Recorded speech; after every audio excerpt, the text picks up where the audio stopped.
ఆ ఇండియా ఎక్కడనో ఆ బుల్స్ ఎక్కడనో మాకు తెలియదు. వారే పట్టుకొచ్చారు. మరి వాళ్ళ దగ్గర వీరెందుకు పోయినరో, దేనికి దొరికిందో బుల్సో నీళ్లకు, అది ఆయనకే ఎరక అధ్యక్ష, సీఎం గారికి ఎరక. ఆ బుల్స్ ఎక్కడ ఉన్నాయో మాకు తెలియదు. ఈ బుల్స్ చోటికి మేము ఎప్పుడు పోం, మాకు అలవాటు లేదు అధ్యక్ష, మాకు అలవాటు లేదు.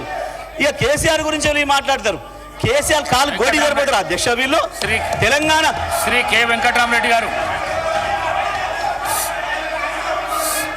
శ్రీ కె వెంకటరామరెడ్డి గారు బీజేపీ, శ్రీ కె వెంకటరామరెడ్డి గారు, నేను ప్రసంగాలు చేయొద్దు అని చెప్పిన, చర్చ చేయమన్నా అయిపోయినది, క్లోజ్ అయిపోయింది. మళ్ళీ దాన్ని డివేట్ చేయొద్దు అంటున్నా నేను మళ్ళీ డివేట్ చేయొద్దు, చర్చకు రండి అని చెప్తున్నా. చర్చ ఇచ్చిండు, సమాధానం ఇచ్చినాక కూడా మళ్ళీ ఎందుకు సభను గందరగోళపరచనికేనా?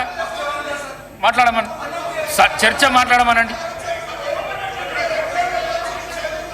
జగదీశ్వర్ రెడ్డి గారు సార్, దయచేసి డిమాండ్స్ పై చర్చ చేయండి, డివేట్ కాదండి సార్. అయిపోయింది. దయచేసి ఇక్కడ నుంచి నేను మీకు మళ్ళీ 100 సార్లు దండం పెడుతున్నా.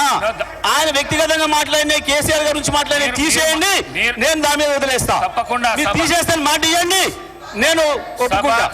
కేసీఆర్ గురించి ముఖ్యమంత్రి మాట్లాడి తీసేయండి. సభా రికార్డులను పరిశీలించి తప్పకుండా తొలగించే ప్రయత్నం చేస్తా. సార్ మీరు హౌస్ ఆర్డర్లు పెడితే మాట్లాడతా, మీరు ఆర్డర్లు పెడితే మాట్లాడతా. నేను ఆర్డర్లో సార్, నేను మీరు హౌస్ ఆర్డర్ పెడితే మాట్లాడతా.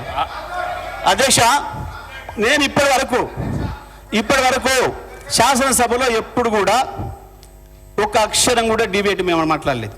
ఈనాడు కాదు, ఇంతకుముందు కూడా, ఏనాడు కూడా, గతంలో నాకు ఇచ్చిన అవకాశం ఇచ్చినాడు కూడా.